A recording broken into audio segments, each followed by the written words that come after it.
नमस्कार मित्रांनो. आजच्या व्हिडिओमध्ये आपण चर्चा करणार आहोत कन्या राशीचं 2025 करताचं संपूर्ण वर्षफळ. 2025चं जे वर्षफळ आहे किंवा जे संपूर्ण वर्ष आहे ते थोडंसं खास आहे ज्योतिषशास्त्रीयदृष्ट्या. कारण जे काही महत्त्वपूर्ण मोठे ग्रह आहेत ते राशांतर करत आहेत. कन्या राशीबद्दल सांगायचं झालं तर कन्या राशीच्या षष्ठात भ्रमण करणारा जो शनी आहे की जो की गेल्या 2 वर्षापासून भ्रमण करतो आहे, तो यावर्षी सप्तमात भ्रमण करणार आहे. सप्तमात भ्रमण करणारा जो राहू आहे तो षष्ठात भ्रमण करणार आहे. तुमच्याच राशीत म्हणजे कन्या राशीमध्ये भ्रमण करणारा जो केतू आहे तो तुमच्या व्ययस्थानात भ्रमण करणार आहे आणि जो गुरु भाग्यस्थानामध्ये भ्रमण करतोय तो दशमात भ्रमण करणार आहे. याचप्रमाणे या राशीचे या वर्षाच्या सुरुवातीपासूनच मंगळ जो ग्रह आहे जो की तुमच्या राशीचा नंबर 1 चा अशुभ फलदायी ग्रह आहे तो सुद्धा वक्री असणार आहे. तर हे जे सर्व ग्रह आहेत या सर्व ग्रहांचं संपूर्ण वर्षामध्ये तुमच्या राशीवरती कशा प्रकारचे परिणाम होणार या सर्व संदर्भातली खुलासेवर चर्चा आपण या व्हिडिओमध्ये करणार आहोत. तर सुरुवातीला आपण चर्चा करू की तुमचं जे स्वास्थ्य आहे मानसिक आणि शारीरिक हे नेमकं कशा प्रकारचं असेल. जसं की तुमच्या राशीमध्ये भ्रमण करणारा जो केतू आहे हा केतू जवळजवळ 19 मे नंतर तो तुमच्या व्ययस्थानामध्ये भ्रमण करणार आहे. त्याचप्रमाणे 29 जुलै ते जवळजवळ 14 सप्टेंबरपर्यंत मंगळ जो ग्रह आहे हा तुमच्या राशीमध्येच भ्रमण करणार आहे. याप्रमाणे मगाशी सांगितल्याप्रमाणे शनी जो की तुमच्या षष्ठ स्थानामध्ये भ्रमण करतो आहे हा जवळजवळ 30 मार्च नंतर तुमच्या सप्तमात येणार आहे आणि सप्तम स्थानात भ्रमण करणारा जो राहू आहे हा राहू जवळजवळ 19 मे नंतर तुमच्या व्ययस्थानामध्ये तुमच्या षष्ठ स्थानामध्ये भ्रमण करणार आहे. तर एकंदरीत सांगायचं झालं तर या संपूर्ण वर्षामध्ये गेल्या जवळजवळ एखाद वर्षापासून जे काय स्ट्रेस टेन्शन तुम्ही अनुभवलेले असेल खास करून मानसिक आणि शारीरिकच्या संदर्भामध्ये जवळजवळ गेलं 2-2.25 वर्ष काही ठीक नव्हते. म्हणजे अशा काही त्रास होत होते की जे बऱ्याच कालावधी चाललेले होते आणि कुठल्या ना कुठल्या प्रकारचे त्रास हे होते. आणि तुमच्या राशीबद्दल म्हणजे कन्या राशीबद्दल सांगायचं झालं तर शारीरिकतेच्या संदर्भातले ह्या छोट्या मोठ्या किडूक मिडूक ज्याला आपण म्हणतो हे त्रास होतच असतात आणि त्याच्या प्रकारचे अनुभव साधारण गेल्या 2-2.25 वर्षामध्ये तुम्हाला येत होते. परंतु काळजी करू नका, या वर्षीच्या मार्च नंतरचा जो कालावधी आहे तुम्हाला याच्यातून तुम्ही बऱ्याच प्रमाणात बाहेर येणार आहात. आणि दुसरी महत्त्वाची गोष्ट म्हणजे जो काही त्रास जो काही स्ट्रेस टेन्शन तुम्ही गेल्या 1-1.25 वर्षामध्ये सहन केलं होतं मानसिकदृष्ट्या त्याच्यामधून सुद्धा तुम्ही बाहेर येणार आहात. जवळजवळ मे नंतरच्या गोष्टी आहेत मे नंतरचा जो कालावधी आहे त्यामध्ये तुम्ही यामधून बऱ्याच प्रमाणात बाहेर या. आणि खास करून तुमच्या इतरत्र जे व्यक्ती असेल त्याने सुद्धा तुमच्या स्वभावातला हा जो बदल आहे थोडंसं जास्त तापट होणं, खरं तर तुमचा तो स्वभाव नाही आहे छोट्या छोट्या गोष्टीवरून गोष्टी टोकाच्या नेणं, असे काही अनुभव किंवा असा काही स्वभावातला बदल तुमच्यावर त्यांनी बघितलेला असेल गेल्या 1-1.25 वर्षामध्ये तो सुद्धा आता बऱ्याच प्रमाणात कमी होईल. कारण ग्रहमान आहे तर तुम्हाला जास्त फेवर करणार, त्याच्यामुळे तशी काही काळजी करू नका. या संपूर्ण वर्षामध्ये मोठ्या प्रमाणात सांगायचं झालं तर शारीरिक आणि मानसिक तणावातून जे तुम्ही गेल्या 1.5-2 वर्षापासून जात होता ते आता या वर्षामध्ये बऱ्याच प्रमाणात कमी होईल. त्याच्यामुळे तशी काही काळजी करू नका. यानंतर आपण चर्चा करणार आहोत की तुमचं जे आर्थिक स्तर आहे तुमचा तो नेमका कशा प्रकारचा असेल. आर्थिक स्तराबद्दल सांगायचं झालं तर तुमच्या द्वितीय स्थानामधून 14 सप्टेंबरपासून ते जवळजवळ 18 जवळजवळ ऑक्टोबरपर्यंत जो कालावधी आहे त्यामध्ये मंगळ असणार. तर तो म्हणजे थोडेसे खर्च आहेत त्यावर थोडंसं नियंत्रण ठेवणं गरजेचं असेल. अनावश्यक खर्च या दरम्यान जास्त होते.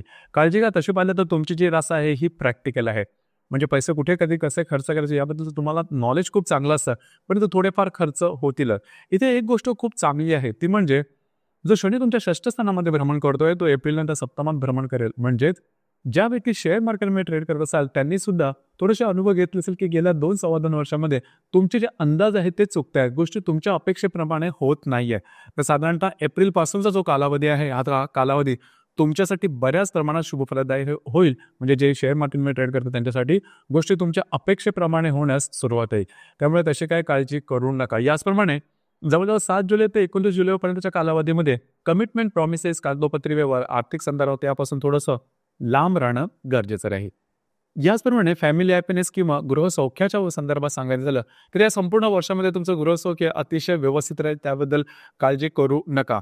परंतु खास करून 21 जूनपासून ते जवळजवळ मार्चपर्यंतचा जो कालावधी आहे किंवा एप्रिलपर्यंतचा जो कालावधी आहे त्यामध्ये थोडंसं लक्षात घ्या. छोट्या मोठ्या कुरबुरी डोक्यावर काढू शकतील तुमच्या गृहसौख्याबद्दलच्या, परंतु त्याचा फारसा मोठा परिणाम तुमच्या दैनंदिन जीवनावर होणार नाही.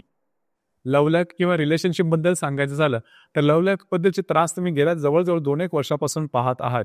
म्हणजे छोट्या छोट्या गोष्टीवरून म्हणजे भांडणं होत आहे किंवा प्रॉब्लेम होत आहेत आणि कधीच तुमचं जे लव्ह लाईफ आहे ते व्यवस्थित चाललं असं तुम्हाला कधी अनुभव आलेला नसेल. परंतु या वर्षीच्या जवळजवळ एप्रिलपासून जो कालावधी आहे त्यामध्ये जे जुने दिवस म्हणतो आपण ते बरेच प्रमाणात तुमचे नव्याने येतील आणि सुंदर असेल. म्हणजे तुमच्या दोघांमधील जे नातेसंबंध आहेत ते अशी अतिशय चांगल्या प्रकारे सुमधुर अशा प्रकारे राहतील. त्याचप्रमाणे जर का तुम्हाला नवीन रिलेशनशिप बनवायची असेल तरी सुद्धा साधारण एप्रिलपासून जो पुढचा कालावधी आहे त्यामध्ये त्या संदर्भात तुम्ही नक्की विचार करू शकता.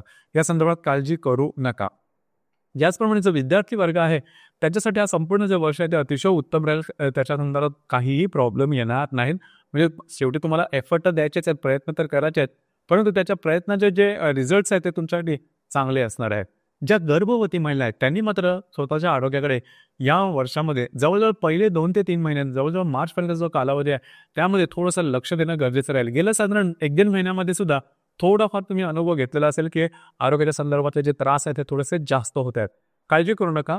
मार्च नंतरचा जो कालावधी आहे तो तुमच्याकडे चांगला राहील आणि त्या दरम्यान म्हणजे मार्चपर्यंत पण जर का तुम्हाला कुठल्याही प्रकारचे शारीरिक त्रास झाले तर लगेचच्या लगेच डॉक्टरी इलाज करणं अतिशय आवश्यक राहील. यानंतर आपण चर्चा करणार आहोत वैवाहिक जीवनाबद्दल. तर वैवाहिक जीवनाबद्दल सांगायचं झालं तर गेल्या 2-2.25 वर्ष हे काही ठीक नव्हते तुमच्यामध्ये आणि ते तुमचे वैवाहिक जोडीदार आहेत त्यांच्यामध्ये थोडंसं संदिग्ध तसं वातावरण, थोडं संशयाचं वातावरण म्हणतो तसं थोडं तयार झालं होतं. पूर्णपणे विश्वासाने गोष्टी होत आहेत असं काय वाटत नव्हतं. परंतु या वर्षीच्या साधारण मे पर्यंतचा हा कालावधी थोडासा राहील. मे नंतर गोष्टी बऱ्याच प्रमाणात सुलभ होते. काळजी करू नका. इथे आणखीन एक महत्त्वाची गोष्ट म्हणजे 30 एप्रिल ते जवळजवळ 15 मे पर्यंतचा जो कालावधी आहे तर 30 मार्चपासून ते जवळजवळ 15 एप्रिलपर्यंतचा जो कालावधी आहे त्यामध्ये खास करून लक्ष द्या. तुमच्यामध्ये आणि तुमचे जे वैवाहिक जोडीदार आहेत त्यांच्यामध्ये वादविवाद होतील किंवा गोष्टी थोड्याशा टोकाच्या झाल्यासारख्या वाटेल आणि गैरसमज टाळणं अतिशय महत्त्वाचं राहील. गैरसमज थोडेसे जास्त होऊ शकतील. या संदर्भात काळजी घेणं महत्त्वपूर्ण राहील. ही गोष्ट आवश्यक राहील. याचप्रमाणे वैवाहिक जोडीदाराच्या आरोग्याकडे सुद्धा लक्ष देणं आवश्यक राहील. यानंतर आपण चर्चा करू की तुमचं जे करिअर आहे हे तुमचं करिअर नेमकं कशा प्रकारचं असेल. तर या वर्षीच्या साधारण जानेवारी, फेब्रुवारी, मार्च आणि एप्रिल सुद्धा हे जे 4 महिने आहेत त्या 4 महिन्यामध्ये तुम्हाला असं वाटू शकेल की आपल्याकडून जास्त काम केलं जात आहे का, आपल्याला जास्त काम दिलं जात आहे का, आपल्या कामाची कदर केली जात नाही आहे किंवा वादविवादाच्या ठिणग्या थोड्याशा जास्त होत आहेत. तुमचे जे सहकर्मी किंवा वरिष्ठ यांच्याबरोबर गोष्टी काय बरोबर चाललेल्या नाहीत. कदाचित तुमच्या मनात हा सुद्धा विचार येईल की जे नोकरी करणारे आहेत ही नोकरी बदलावी किंवा जे बिझनेस करणारे त्यांना वाटेल की आपण थोडंसं वेगळा काहीतरी विचार करू. तर कुठल्याही प्रकारचे वेगळे प्रयोग करू नका. कारण जे काय तुम्हाला त्रास, जे काय स्ट्रेस जाणवतील हे तात्कालिक असेल, टेम्पररी असेल. त्यामुळे तशी काही काळजी करू नका आणि वेगळा काही निर्णय घेऊ नका. दुसरी महत्त्वाची गोष्ट म्हणजे भाग्यात भ्रमण करणारा जो गुरु आहे हा गुरु तुम्हाला सगळ्या त्रासापासून लांब ठेवणार आहे. कुठल्याही गोष्ट तुमच्या अंगलट येणार नाही. तुमच्यातला जो कॉन्फिडन्स आहे तो खूप चांगल्या प्रकारचा दिसून येईल. आणि महत्त्वाचं म्हणजे 15 मे नंतर हा जो गुरु आहे तुमच्या दशम स्थानामध्ये भ्रमण करणार आहे. त्यामुळे तुमच्या जे कार्यक्षेत्राच्या संदर्भातल्या ज्या गोष्टी असेल तुम्हाला नवनवीन संधी मिळू शकतील की ज्या तुमच्या अपेक्षेप्रमाणे असेल. त्यामुळे कार्यक्षेत्रात जरी थोडेफार त्रास तुम्हाला जाणवतील त्यावेळेस तुम्हाला वाटेल की भरपूर त्रास आहे. थोडंसं तुम्ही पेशन्सने काम घ्या, संयमाने काम घ्या, जेणेकरून गोष्टी तुमच्यासाठी कालांतराने सुलभ होऊ शकते. यानंतर आपण चर्चा करणार आहोत ग्रहयोगांबद्दल. ग्रहयोगांचे जे प्रभाव परिणाम आहेत हे तुमच्या राशीवर नेमके कशा प्रकारचे होतील. जसं की रवी शनीची युती तुमच्या 6ष्ठ स्थानात होणार आहे आणि दिनांक 12 मार्चला ही युती होणार आहे. काळजी घ्या. आरोग्याच्या संदर्भातली काळजी घेणं अतिशय आवश्यक राहील. या दरम्यान कुठल्याही प्रकारचे महत्त्वपूर्ण निर्णय जे की तुमच्या कार्यक्षेत्राशी संबंधित आहेत अजिबात घेऊ नका. तुमचे अंदाज सपशेल चुकतील. काळजी घ्या. याचप्रमाणे कोणाला कमिटमेंट, प्रॉमिसेस यापासून लांब राहा. कागदोपत्री वेळा तुमचे कॉन्फिडेन्शियल स्पॉईल होणं अशा प्रकारचे सुद्धा काही अनुभव या दरम्यान येऊ शकतील. तर त्या संदर्भात काळजी घेणं महत्त्वपूर्ण राहील. याचप्रमाणे रवी आणि राहू ही जी युती आहे किंवा त्याचा जो प्रभाव आहे हा जवळजवळ 15 मार्च ते जवळजवळ 25 मार्चपर्यंत असणार आहे तुमच्या सप्तम स्थानामध्ये. मग वैवाहिक जोडीदारावर थोडे वादविवाद होणं, त्यांच्याबद्दल काही गैरसमज करून घेणं आणि त्यामुळे गोष्टी थोड्याशा टोकाच्या होणं, त्यांना काही आजारपण येणं किंवा आरोग्याचा त्रास होणं आणि त्याचं रिझनिंग न होणं अशा प्रकारचे काही त्रास होऊ शकतील. तर यापासून थोडंसं अलर्ट राहणं गरजेचं राहील. वैवाहिक जीवनावर थोडंसं परिणाम करणारा हा योग आहे. याचप्रमाणे शनी आणि राहूची युती जी की 36 वर्षांनी होणार आहे ही सुद्धा 14 एप्रिलला तुमच्या सप्तमातच होणार आहे. तर वैवाहिक जोडीदाराच्या आरोग्याच्या संदर्भातले जे त्रास आहेत किंवा गैरसमज आता जे रवी राहू युतीबद्दल पण सांगितलंय ते या दरम्यान ते थोडेसे जास्त होऊ शकतील. काळजी घ्या. याचप्रमाणे रवी आणि गुरुची जी युती आहे ही युती तुमच्या दशमात होणार आहे. आता ही जी युती आहे दिनांक 24 साधारण 24 जूनला होणार आहे. ही जी रवी गुरुची युती आहे तुमच्याकडे अतिशय शुभफलदायी राहील. मगाशी जे मी सांगितलं कार्यक्षेत्रासंदर्भात जे काही त्रास ते साधारण हळूहळू तुमच्यासाठी ते चांगले होतील आणि 24 जूनच्या आसपास म्हणजे जवळजवळ 15 जून ते जवळ 30 जूनपर्यंत कालावधीमध्ये तुमचं जे काही कार्यक्षेत्र आहे त्या संदर्भातलेच काही चांगल्या संधी, सकारात्मक पॉझिटिव्ह संधी तुम्हाला नक्की मिळतील. जरूर त्याचा लाभ घ्या आणि त्याद्वारे काही गोष्टी ज्या आहेत तुमच्याकडे सुलभ होतील किंवा तुम्ही ज्या ठिकाणी काम करता, नोकरी करता किंवा व्यवसाय करता, त्या ठिकाणचे सहकर्मी, वरिष्ठ यांच्याकडे तुमच्या कामाचं कौतुक होईल, प्रमोशन मिळणं किंवा कामामध्ये तुम्हाला चांगलं तुमच्या कामाचे हे होणं, वाहवा मिळणं, अशा प्रकारचे अनुभव तुम्हाला या दरम्यान निश्चित मिळतील. तुमच्या आशा अपेक्षांची पूर्ती होणं हा भाग सुद्धा या दरम्यान नक्की होईल.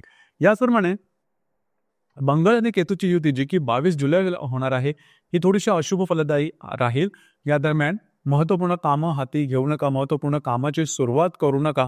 थोडंसं तुमच्या जे फसलं जाणं अशा प्रकारचे काही अनुभव येतील. वैवाहिक जोडीदाराच्या आरोग्याकडे सुद्धा या दरम्यान लक्ष देणं अतिशय महत्त्वपूर्ण राहील. याचप्रमाणे ग्रहणाचा जो इफेक्ट आहे किंवा ग्रहणाचा जो प्रभाव आहे हा तुमच्या व्ययस्थान आणि षष्ठ स्थानावर खास करून दिसून येईल. जवळजवळ 17 ऑगस्टपासून ते 17 सप्टेंबरपर्यंतच्या कालावधीमध्ये थोडीशी काळजी घ्या. कुठल्याही प्रकारचे महत्त्वपूर्ण कामं आरंभ करू नका, वादविवादात जाऊ नका, डॉक्युमेंट निषेधन, कागदोपत्री व्यवहार अशा प्रकारची कामं अजिबात करू नका. स्वतःच्या आरोग्याकडे सुद्धा लक्ष देणे या दरम्यान गरजेचे राहील. याचप्रमाणे अशा सुद्धा काही जन्मतारखा आहेत की ज्या जन्मतारखांना हे जे संपूर्ण वर्ष आहे ते अतिशय उत्तम असणार आहे. जरी तुमची कन्या रास असली तरी तर ह्या ज्या जन्मतारखा आहेत त्या साधारणतः 15 जूनपासून ते 15 जुलैपर्यंत, 15 ऑक्टोबरपासून ते 15 नोव्हेंबरपर्यंत आणि 15 फेब्रुवारीपासून ते 15 मार्चपर्यंत या कालावधीमध्ये ज्यांचा जन्म झालेला आहे त्या सर्वांसाठी हे जे संपूर्ण वर्ष आहे ते अतिशय उत्तम असणार आहे. खास करून तुमच्या इच्छा आकांक्षा पूर्ती, मग ती कुठल्याही प्रकारच्या तुमच्या इच्छा असेल, म्हणजे विवाहाच्या संदर्भात असेल, नोकरीच्या संदर्भात असेल किंवा अन्य काही असेल, संततीच्या संदर्भातले असेल, तरी सुद्धा त्या इच्छा आकांक्षा पूर्तीचा हा जो कालावधी तो असणार आहे. एकंदरीत हा कालावधी तुमच्यासाठी म्हणजे जवळजवळ संपूर्ण वर्षच तुमच्यासाठी शुभफलदायी असंच असणार आहे. याचप्रमाणे अशाही काही जन्मतारखा आहेत त्यांच्यासाठी हे जे संपूर्ण वर्ष आहे ते अशुभ फलदायी असेल. म्हणजे ज्यांचा जन्म साधारणतः 18 मार्च ते जवळजवळ 25 मार्च या दरम्यान झालेला आहे त्यांच्याकरता हे जे संपूर्ण वर्ष आहे हे अशुभ फलदायी असणार आहे. कुठल्याही प्रकारचे महत्त्वपूर्ण आरंभ करू नका आणि जरी कुठल्याही कामामध्ये अपयश आलं तरी खिन्न वाटून घेऊ नका. कालावधी हा नेहमीच बदलत असतो, तो एकाच एक राहत नाही. जर तुम्हाला हे वर्ष चांगलं नाही याचा अर्थ महत्त्वपूर्ण निर्णय घेणं टाळा, रिस्क घेणं टाळा, कमिटमेंट प्रॉमिसेस किंवा कुठल्याही प्रकारचे कागदोपत्री व्यवहार करताना, महत्त्वपूर्ण कामं करताना ती कामं पूर्णत्वाला जात आहेत किंवा ती कामं बरोबर आहेत का या सगळ्याची खातरजमा करूनच त्या संदर्भातले निर्णय घ्या. तर मित्रांनो, हे होतं कन्या राशीचं 2025 करताचं संपूर्ण वर्षफल. धन्यवाद.